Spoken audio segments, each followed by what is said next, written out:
Glória a Deus, a paz do nosso Senhor Jesus Cristo.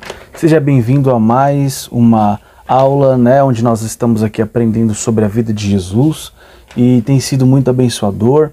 Hoje é o nosso último tema sobre a vida de Jesus. Na aula passada falamos sobre Jesus ser traído, preso e negado, Então, Jesus foi negado por Pedro, pelos discípulos, ele foi traído por Judas, E ele foi preso. Então ele foi traído, preso e negado. E hoje vamos falar, da sua morte, da sua ressurreição e vamos falar da ascensão, de Jesus quando ele subiu aos céus, amém? Bom, hoje então seria o último tema sobre a vida de Jesus, a nossa última aula sobre este tópico, e muito bom, tem sido aqui aulas muito edificantes, temos sido abençoados e vamos prosseguir nessa mesma fé e entrar no próximo tema a partir da próxima aula, tá bom? Bom, vamos então começar aqui. A nossa leitura proposta se encontra no Novo Testamento, tá bom? São dois textos da Bíblia. Então o primeiro texto ele se encontra em Mateus capítulo 27, vamos começar a leitura no versículo 11 até o final do capítulo 7, e aí vamos continuar no capítulo 28, do versículo 1 ao versículo 20. Então capítulo 27 do versículo 11 em diante até finalizar, e vamos do capítulo 28 do versículo 1 ao 20. Aí nós passamos então para Atos dos Apóstolos, capítulo 1, do verso 6 ao 11. Então, Mateus 27, do 11 em diante até Mateus 28, 20. E vamos ler Atos, capítulo 1, verso 6 até o verso 11, tá bom? Se você já tem sua Bíblia aí, abra ela. Já vai abrindo aí Mateus 27. E começa dizendo assim: Jesus foi apresentado ao governador, e o governador o interrogou, dizendo: És tu o rei dos judeus? E disse-lhe Jesus: Tu o dizes. E sendo acusado pelos príncipes dos sacerdotes e pelos anciãos, nada respondeu. Disse-lhe então Pilatos: Não ouves que testificam contra ti? E nenhuma palavra lhe respondeu, de sorte que o governador estava muito maravilhado. Ora, por ocasião da festa, costumava o governador soltar um preso, escolhendo o povo aquele que quisesse. E tinham então um preso bem conhecido, chamado Barrabás. Portanto, estando eles reunidos, disse-lhes Pilatos: Qual quereis que vos solte? Barrabás ou Jesus, chamado Cristo? Porque sabia que por inveja o haviam entregado. E estando ele assentado no tribunal, sua mulher mandou-lhe dizer: Não entres na questão desse justo, porque num sonho muito sofri por causa dele. Mas os príncipes dos sacerdotes e os anciãos persuadiram a multidão que pedisse Barrabás e que matasse Jesus. E respondendo o governador, disse-lhe: Qual desses dois quereis vós que eu solte? E eles disseram: Barrabás. Disse-lhes Pilatos: Que farei então de Jesus, chamado Cristo? Disseram-lhe todos: Seja crucificado.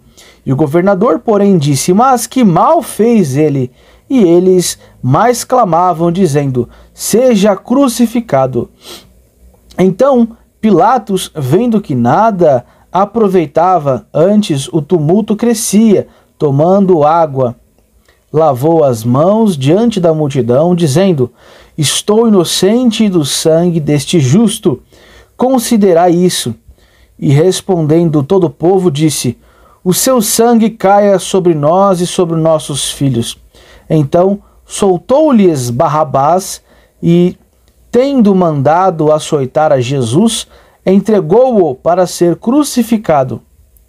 E logo os soldados do governador Conduzindo Jesus à audiência, reuniram junto dele toda a corte, e despindo-o, o cobriram com uma capa de escarlate, e tendo uma coroa de espinhos, puseram-lhe na cabeça, e em sua mão direita uma cana, e ajoelhando diante dele, o escarneciam, dizendo: Salve, rei dos judeus! E cuspindo nele, tiraram-lhe a cana e batiam-lhe com ela na cabeça. E depois de o haverem escarnecido, tiraram-lhe a capa, vestiram-lhe as suas vestes e o levaram para ser crucificado. E quando saíam, encontraram um homem sirineu chamado Simão, a quem constrangeram a levar a sua cruz. E chegando ao lugar chamado Gólgota, que significa lugar de caveira, deram-lhe a beber vinho misturado com fel, mas ele, provando, não quis beber. E havendo-o crucificado, repartiram suas vestes, lançando sortes para que se cumprisse o que foi dito pelo profeta. Repartiram entre si as minhas vestes, e sobre minha túnica lançaram sortes. E assentados o guardavam ali. E por cima de suas cabeças puseram esta escrita, a sua acusação: Este é Jesus, rei dos judeus. E foram crucificados com ele 2 salteadores, um à direita e outro à esquerda. E os que passavam blasfemavam dele, meneando a cabeça, e dizendo: Tu que destróis o templo e em 3 dias o reedificas, salva-te a ti mesmo, se és o Filho de Deus, desça dessa cruz. E da mesma maneira também os príncipes dos sacerdotes, com os escribas e anciãos e fariseus, escarnecendo, diziam: Salvou os outros, e a si mesmo não pode salvar-se? Se é o rei de Israel, desça agora da cruz e creremos nele. Confiou em Deus. Livre-o agora, se o ama, porque disse: Sou o Filho de Deus. E o mesmo lhe lançaram também em rosto os salteadores que com ele estavam crucificados. E desde a hora 6ª houve trevas sobre toda a terra, até a hora 9ª. E perto da hora 9ª exclamou Jesus em alta voz, dizendo: Eli, Eli, lema sabactani, isto é, Deus meu, por que me desamparaste? E alguns dos que ali estavam, ouvindo isso, diziam: Ele chama por Elias. E logo um deles, correndo, tomou uma esponja e a embebeu-a em vinagre, e pondo-a numa cana, dava-lhe de beber. E outros, porém, diziam: Deixa, vejamos se Elias vem livrá-lo. E Jesus, clamando outra vez com grande voz, entregou o Espírito. E eis que o véu do templo se rasgou em 2, de alto a baixo, e tremeu a terra, e fenderam-se as pedras, e abriram-se os sepulcros, e muitos corpos de santos que dormiam foram ressuscitados, e saindo dos sepulcros, depois da ressurreição dele, entraram na cidade santa e apareceram a muitos. E o centurião e os que com ele guardavam a Jesus, vendo o terremoto e as coisas que haviam sucedido, tiveram grande temor e disseram: Verdadeiramente este era o Filho de Deus. E estavam ali, olhando de longe, muitas mulheres que tinham seguido Jesus desde a Galiléia para o servir, entre as quais estavam Maria Madalena e Maria, mãe de Tiago e de José, e a mãe dos filhos de Zebedeu. E vinda já à tarde, chegou um homem rico de Arimateia, por nome José, que também era discípulo de Jesus. Este foi ter com Pilatos e pediu-lhe o corpo de Jesus. Então Pilatos mandou que o corpo lhe fosse dado. E José, tomando o corpo, envolveu-o num fino e limpo lençol e o pôs no seu sepulcro novo, que havia aberto em rocha, e o rolado uma grande pedra para a porta do sepulcro, e foi-se. E estavam ali Maria Madalena e a outra Maria sentada de frente ao sepulcro. E no dia seguinte, que é o dia depois da preparação, reuniram-se os príncipes dos sacerdotes e os fariseus em casa de Pilatos, dizendo: Senhor, lembramo-nos de que aquele enganador, vivendo ainda, disse: depois de 3 dias ressuscitarei. Manda, pois, que o sepulcro seja guardado com segurança até o 3º dia. Não se deu acaso que os seus discípulos vão de noite e o furtem e digam ao povo: ressuscitou dos mortos. E assim o último erro será pior do que o primeiro. E disse-lhe Pilatos: tende a guarda, ide e guardai-o como entenderdes. E indo eles, seguraram o sepulcro com a guarda, selando a pedra. 28 primeiro. E no fim do sábado, quando já despontava o 1º dia da semana, Maria Madalena e a outra Maria foram ver o sepulcro, e eis que houvera um grande terremoto, porque um anjo do Senhor, descendo do céu, chegou removendo a pedra e sentou-se sobre ela. E o seu aspecto era como um relâmpago, e a sua veste branca como a neve. E os guardas, com medo dele, ficaram muito assombrados e como mortos. Mas o anjo respondendo disse às mulheres: não tenhais medo, pois eu sei que buscais a Jesus, que foi crucificado. Ele não está aqui, porque já ressuscitou, como tinha dito. Vinde e vede o lugar onde o Senhor jazia. E depois, imediatamente, dizei aos seus discípulos que já ressuscitou dos mortos, e eis que ele vai adiante de vós para a Galiléia. Ali o vereis. Eis que eu vô-lo tenho dito. E saindo elas pressurosamente do sepulcro, com temor e grande alegria, correram a anunciá-lo aos seus discípulos.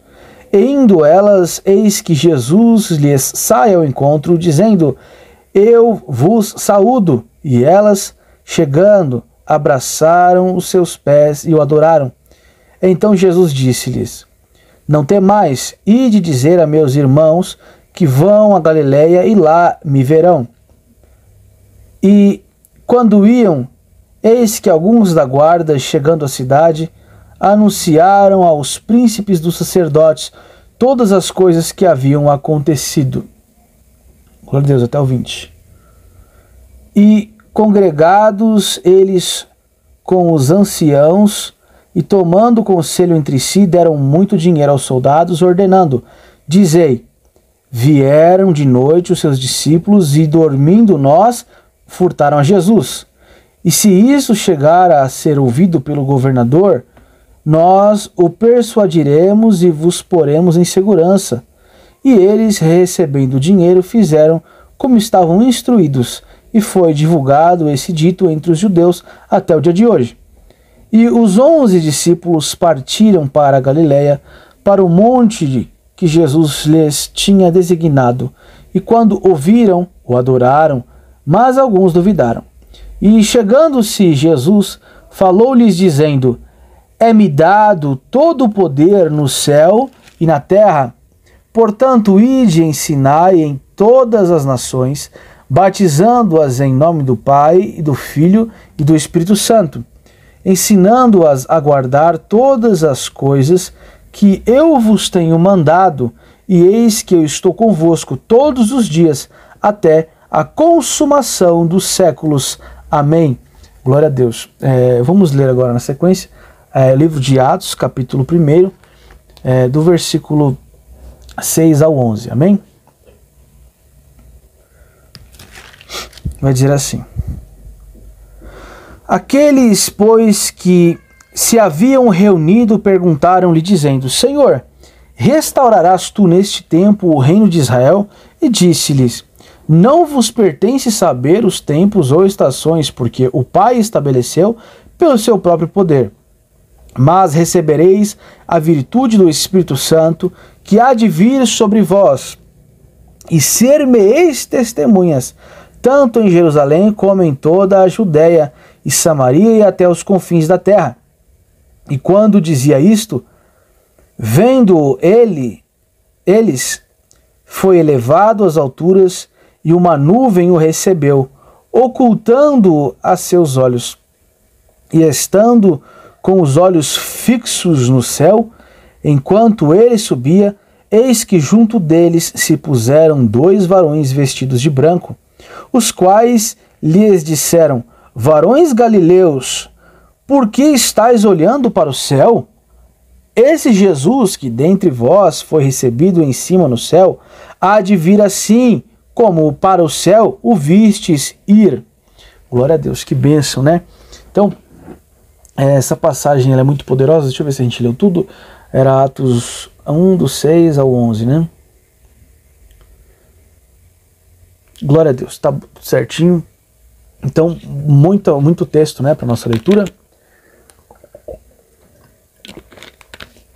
Porém, bastante leitura, mas uma história curta, né? Bem resumida, com poucos detalhes, mas muito profunda, muito forte, que Deus sempre fala conosco, né? É o nosso autor e consumador da nossa fé, né? Então, vamos ler aqui, começar pelo memorizando, tá bom? Depois a gente vai falar um pouquinho sobre esta passagem, mas eu já vou direto pro recatado, e enquanto a gente estiver lendo a releitura, aí a gente vai falando um pouquinho, tá bom? Bom, Romanos capítulo 6, verso 23. Romanos capítulo 6, verso 23. Pois o salário do pecado é a morte, mas o presente gratuito de Deus é a vida eterna. De novo, pois o salário do pecado é a morte, mas o dom gratuito de Deus é a vida eterna. Glória a Deus. Então, Jesus, ele foi crucificado, ele morreu, ele ressuscitou e ele subiu aos céus. E o que isso significa? Que quando ele morreu, ele pagou ali o preço, o salário do pecado é a morte. Então, quando ele morreu, ele pagou o nosso pecado. Ele pagou a nossa dívida de morte, de sangue. Então ele morreu no nosso lugar. E ele ressuscitou, ou seja, ele não é um Deus que fez algo por nós, mas morreu. Ele vive, ele está vivo até hoje e não está entre nós, ele subiu aos céus. Então, olha a dimensão do poder de Jesus, como é sobrenatural, como é inimaginável. Então, Jesus, ele veio à Terra, nós vimos aqui toda a história, né, a trajetória de Jesus, e na aula de hoje nós aprendemos na leitura que Jesus, ele morreu, mas ele ressuscitou. E quando ele ressuscitou, ele vive, ele recebeu vida, nova vida, e essa vida é eterna, um corpo glorificado. Então, Jesus vive e ele tem essa nova vida, essa novidade de vida para nós. Aleluia. Então, nós temos esta nova vida. O que significa essa nova vida?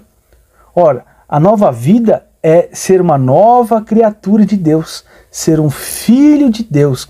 Então, se você no passado, né, se daqui para trás, deste ponto para trás, você vive em pecado, deste ponto para frente, de agora em diante, você vai viver em santidade, em novidade de vida, em novidade de hábitos, de práticas, num relacionamento cada vez mais profundo com Deus. Então, você vai experimentar, vai desfrutar não só da salvação, mas da regeneração que vem junto com a salvação.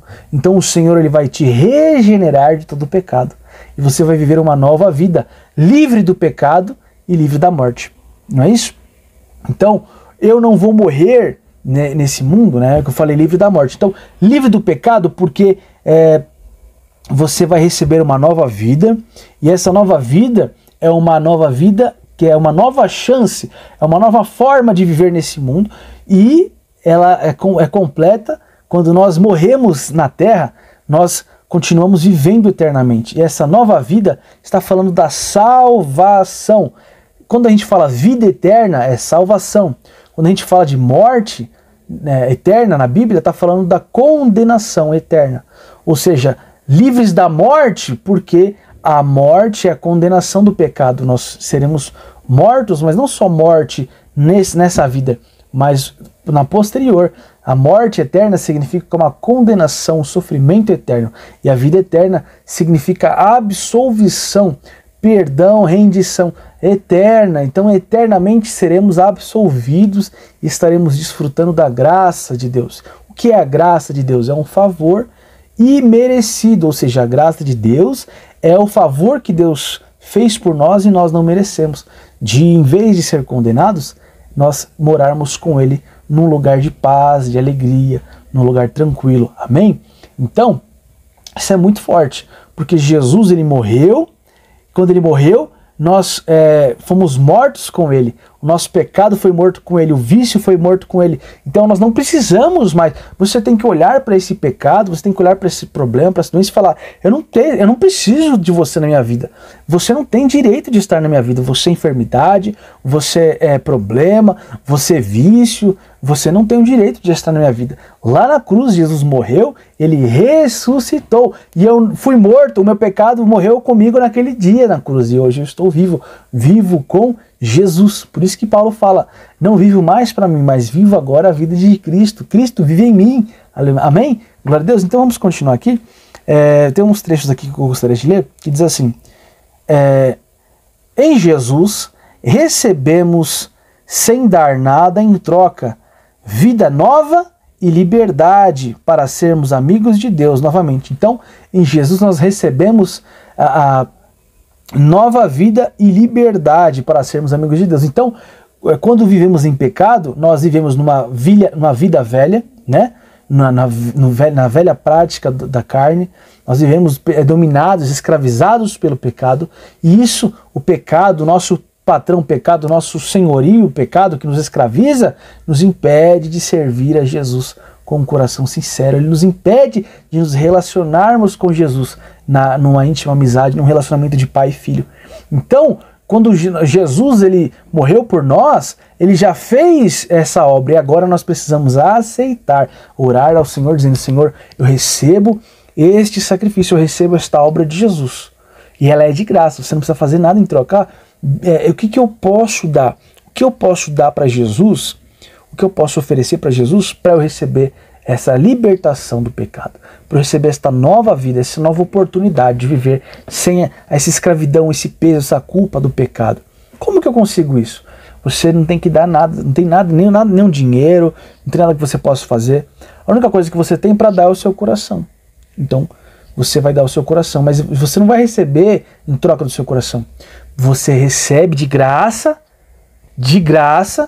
e você, porque recebeu de graça, você, por amor, você vai percebendo que você aos poucos vai tendo o desejo, assim como eu tenho, assim como todos os cristãos têm, de entregar o seu coração a Deus. Então, você entrega o seu coração a Deus, não por barganha, não, vou entregar meu coração a Deus para receber salvação, não. Você recebe de Deus todo o amor, toda a graça, todo o livramento, e por causa desse amor, você entrega o seu coração a Ele e vive e desfruta deste relacionamento com Deus. Amém? Então, nós recebemos de graça nova vida e liberdade para viver em intimidade com o nosso Deus, para vivermos esta amizade, este relacionamento de pai e filho com Deus. Amém? Continua dizendo assim: a salvação é um presente. Aleluia! A salvação é um presente. Não há nada que possamos fazer para merecê-la. Então não tem nada. Ah, mas eu sou o pior pecador. E não tem problema. Deus, ele deu para você esse presente da salvação. Ele deixou pronto para você. Ah, mas eu sou um bom cristão, eu sou uma boa pessoa. Eu nunca roubei, eu nunca matei, eu nunca fiz mal para ninguém. Eu sempre trabalhei, fui esforçado. Eu nunca fiz mal, nunca pequei, eu nunca falei palavrão. Eu sou uma pessoa boa. Eu mereço ir para o céu. Não funciona assim. Todos nós nascemos pecadores. Quando nós nascemos de pai e mãe, nós já nascemos com a herança do pecado da nossa família. Então, se minha mãe pecou, eu também pequei. Quando o meu avô pecou, eu também pequei. Quando o meu tataravô pecou, eu também pequei. Quando Adão pecou, eu também pequei. Então, Jesus, ele veio para perdoar o pecado de toda a semente de Adão. Então ele perdoou o pecado de Adão e foi perdoando o pecado de Adão, aí ele teve que perdoar também o pecado de Sete, que é o filho de Adão. Aí ele perdoou o pecado de Sete, teve que perdoar o pecado de Enos. Perdoou o pecado de Enos, teve que perdoar o pecado de Cainã. Ah, ele perdoou o pecado de Cainã, teve que perdoar o pecado de Malaléu. Perdoou o pecado de Malaléu, tem que perdoar o pecado de Jared. Perdoa o pecado de Jared, tem que perdoar o pecado de Enoque, tem que perdoar o pecado de Matusalém, tem que perdoar o pecado de Lameque, tem que perdoar o pecado de Noé, tem que perdoar o pecado de Sem, tem que perdoar o pecado de todos os filhos, né? Arfaxade, né? Todos os filhos, desde Noé, toda a descendência, até a linhagem de Cristo, a linhagem do rei Davi, os filhos, né? Os seus primos, os seus parentes. Então, conforme Noé foi tendo filhos, e os filhos foram tendo primos, irmãos, outros filhos, toda aquela linhagem, todos eles viveram em pecado, e todos eles passaram esse pecado de Adão para os seus filhos. Então toda criança que nascia, nascia com o mesmo pecado, a culpa do pecado de Adão. E nós nascemos pecadores, então mesmo quando nós não pecamos, nós somos pecadores. Então uma criança, ela já nasce em pecado. Uma criança pura, ela nasce pecadora, por mais que ela não tenha conhecido o pecado. Então, quando ela vai crescendo, ela começa a cometer a prática daquilo que ela herdou geneticamente. Então, o perdão, o batismo nas águas é para que ela tenha consciência e confesse diante de todos, faça esse ato simbólico, porém, eu creio muito forte, né, um ato profético, vamos dizer assim, em que você sepulta ali o seu corpo na água. Ou seja, o pecado não está ficando na água, mas você está deixando o pecado lá na cruz. Você está ressignificando, ou você está se recordando, fazendo ali um símbolo, fazendo ali uma recordação do que Jesus fez lá na cruz. E aí o perdão que Jesus garantiu na cruz, ele, quando morreu, Jesus morreu os nossos pecados também naquele dia. E nós fazemos o batismo por isso. Uma criança, quando tem uma idade para entender, discernir o que é certo e o que é errado, ele entende que ele nasceu pecador, ele aprende tudo isso, ele vai falar, não, eu quero ser batizado. Ah, mas e se eu já sou batizado e pequei? Então você se arrepende, você ora, você se relembra do batismo e fala, Senhor, da mesma forma que eu fui batizado aquele dia, eu me lavo agora nas águas do teu Espírito, me lavo agora no sangue de Jesus, e em nome de Jesus eu sou limpo pelo precioso sangue de Jesus. Purifica o meu coração, purifica minha mente, renova minha mente, não me deixa me conformar com esse mundo, com o que esse mundo diz que é normal, que é bom. Me deixa alinhado com a tua palavra. Aí você vai sempre orando, sempre buscando cada vez mais a presença de Deus, estar no centro da vontade de Deus. E quanto mais você falar de Deus, quanto mais você ouvir de Deus, mais você vai ser edificado, tá bom? Então não é só ler, não é só ouvir, não é só orar e cantar, é falar de Deus. Quando você fala de Jesus, fala do louvor, fala da oração, fala da palavra, você pega tudo isso que você absorveu orando, lendo, louvando, ouvindo, você pega tudo isso que você absorveu e você concentra isso na palavra. Quando você fala para alguém de Deus, quando você fala para alguém de algo que você está lendo, e você vai sendo abençoado, edificado, amém? E por que tudo isso é importante? Para que você viva essa nova vida, porque isso é um presente de Deus para nós. Então, o que Jesus veio fazer aqui na terra? Veio dar um presente de Deus para nós. Deus tem um presente para nós, é a salvação. Ela é de graça e não tem nada que eu e você façamos para merecer. Então, se eu for evangelizar alguém agora na rua e essa pessoa está vivendo uma vida, por exemplo, depravada, e eu hoje, pela misericórdia de Deus, não porque eu sou uma coisa, mas porque Deus me ajudou e hoje eu estou de pé e eu estou fazendo as coisas melhor do que eu fazia, não significa que eu sou melhor que aquela pessoa. Porque da mesma forma que nada que eu faça vai me fazer merecer, ele também, nada do que ele faz vai fazer ele merecer. Então se ele está todo errado e se ele estiver certinho, nada ia fazer ele merecer. Agora Deus não quer a gente todo errado. Deus quer a gente andando correto, andando no caminho certo. Amém? Fazendo as coisas corretamente, ajudando as pessoas. Então, a importância de compreender esse presente que Deus dá para nós. Ele nos dá esse presente de graça. Olha o que está escrito aqui também. Jesus viveu como nós e abriu um caminho novo para Deus. Jesus viveu como nós e abriu um caminho novo para Deus. O que significa que Jesus viveu como nós? que ele foi tentado, ele chorou, ele sentiu dor, sentiu fome, sentiu frio, ele se sentiu angustiado, sentiu triste, se sentiu tentado com o desejo de pecar, com o desejo de brigar, de discutir. Ele sentiu tudo isso, todo pecado, todos os convites para fazer coisa errada ele teve também.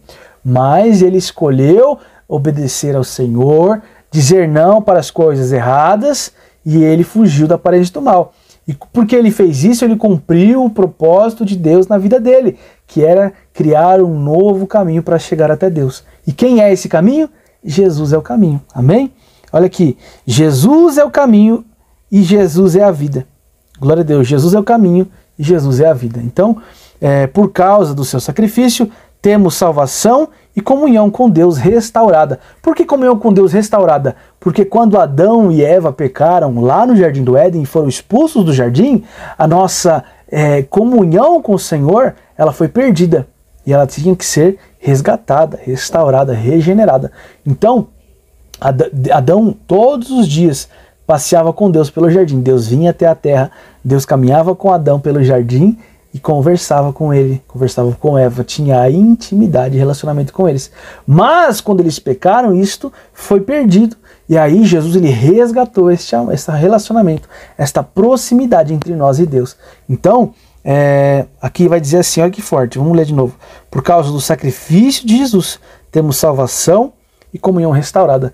Então, se Jesus teve que se sacrificar, Jesus teve que pagar um alto preço para que a gente tivesse hoje salvação e comunhão, então não é de graça que a gente vai receber as coisas também, não é?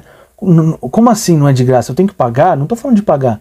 Jesus não teve que dar dinheiro para pagar o perdão dos nossos pecados, ele teve que se sacrificar. Então as coisas são conquistadas com muito esforço, com sacrifício, pagando um alto preço, não um preço monetário, embora talvez para você comprar, por exemplo, um carro, você tem que usar o dinheiro monetário. Mas para você conseguir o dinheiro, você tem que se esforçar. Para você ajudar alguém que está passando necessidade, você tem que estudar, você tem que aprender, você tem que arrumar um emprego, você tem que ganhar bem, para você poder ajudar mais pessoas. Então, seja qual for a sua missão, ajudar as pessoas, alimentar, fazer obra social, ou ajudar outras igrejas, ou ajudar no seu bairro, no seu ministério, ou levar a palavra, ou orar, ou interceder. Não importa, existem diversas formas de você colaborar e contribuir, ser um voluntário na obra de Deus, porém todas as coisas que você for fazer é com sacrifício. Então, o coaching vai falar que você tem que se esforçar, blá, blá, blá, beriri. Ele não está falando besteira. Jesus já nos deu o exemplo, que para conquistar algo grande, tem que se sacrificar. Quem muito dá, muito recebe. O que você tem dado do seu esforço? O que você tem dado do seu tempo? O que você tem dado da sua dedicação, da sua disposição?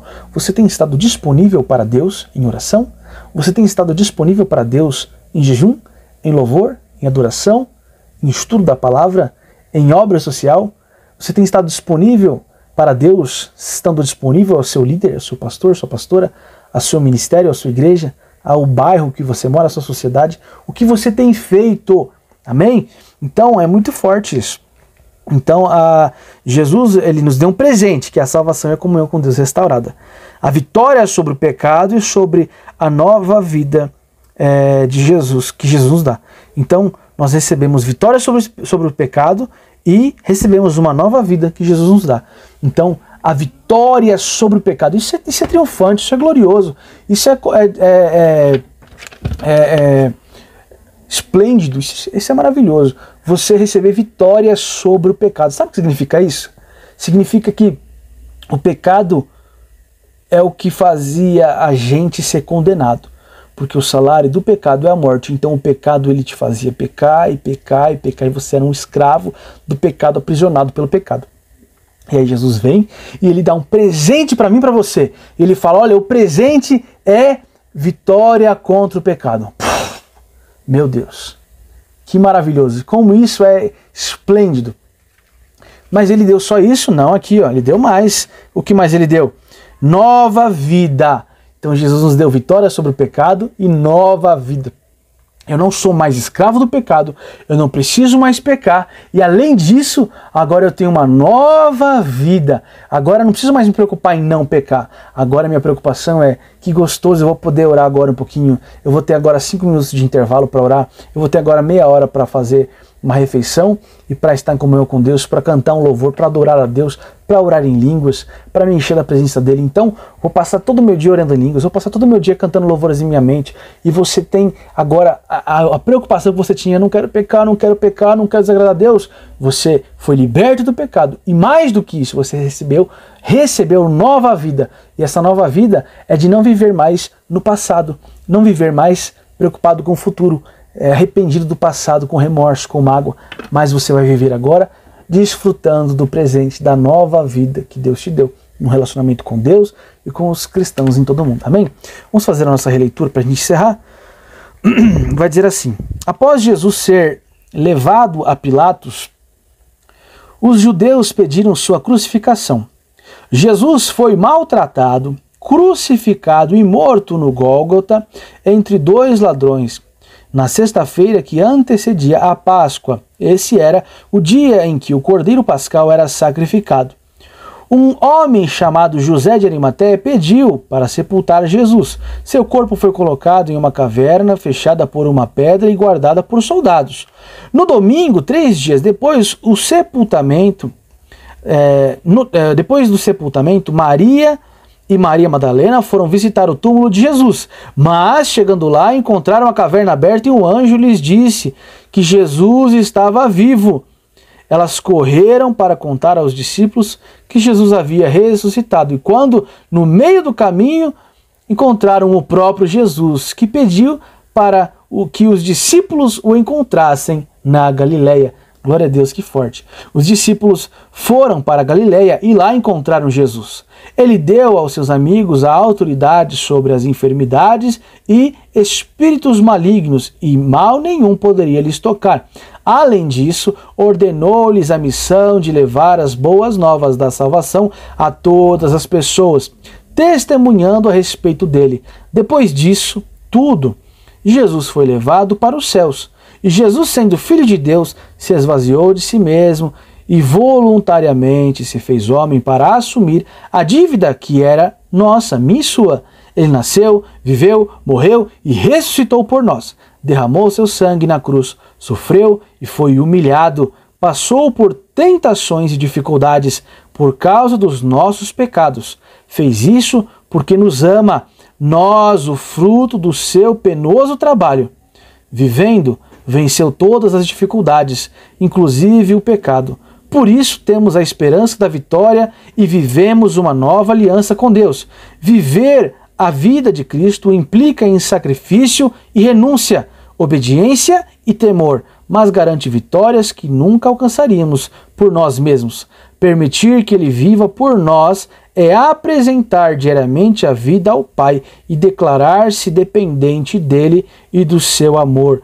Glória a Deus, que bênção, né? Como é forte. Então, a vida com Cristo é de renúncia e sacrifício, de obediência, como que está aqui, e temor. Anota isso, querido. Anota isso, querida. Isso aqui é chave, isso aqui é profundo demais. A vida de obedecer a Cristo, a vida com Cristo é de sacrifício e renúncia, é de obediência e temor. Todo o resto é complemento. Todo o resto vem junto. Eu quero vitória, eu quero bênção, eu quero ser usado em cura, em libertação, eu quero isso, eu quero aquilo, eu quero provisão, prosperidade, cura, saúde, etc, etc, etc. Eu quero milagre, eu quero ver acontecer, eu quero orar e ver um milagre, eu quero prosperar, eu quero ver meu ministério crescer, eu quero ver minha família salva. Tudo é consequência disso. Sacrifício, renúncia, obediência e temor a Deus. Esses 4 são fundamentais. Anota isso, tá bom? Deixa eu ver aqui a nossa última leitura para encerrar. O que tem? Ah, aqui é. Vamos ler aqui. Para encerrar, então, tem aqui uma pergunta. Vocês já rejeitaram algum presente? Ou vocês já presentearam alguém que rejeitou o seu presente? Como você se sentiu nessa situação? Olha aí. Então, você já recebeu um presente e ou quando você era criança ou por algum outro motivo você rejeitou esse presente? Você disse que não queria? Ou você já presenteou alguém e essa pessoa ou essa criança não aceitou o presente, rejeitou o presente? E aí a outra pergunta é como você se sentiu, ou como essa pessoa se sentiu. Deus nos presenteia todos os dias com vida, saúde, felicidade, e que Ele reservou a todas as pessoas a vida eterna para dar-lhes de presente. Glória a Deus. Então, como a gente se sente tendo um presente rejeitado? Deus todos os dias nos dá um presente. Aí aqui diz que o presente de Deus é todos os dias ter vida, saúde, felicidade e a salvação, a vida eterna.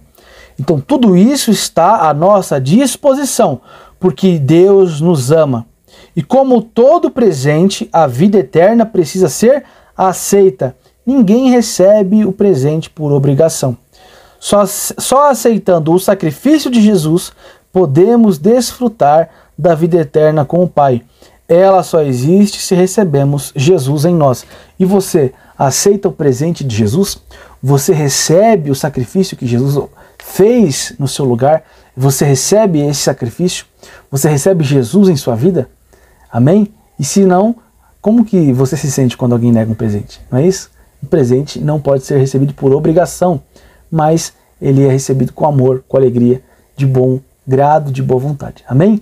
Bom, vamos ficando por aqui. Encerramos então o tema Vida com Jesus, a vida de Jesus, perdão, e vamos começar já na próxima aula um novo tema. Amém? Deus te abençoe poderosamente. Fique na paz do Senhor e eu tenho certeza que Deus te abençoou nestas 13 aulas. Shalom.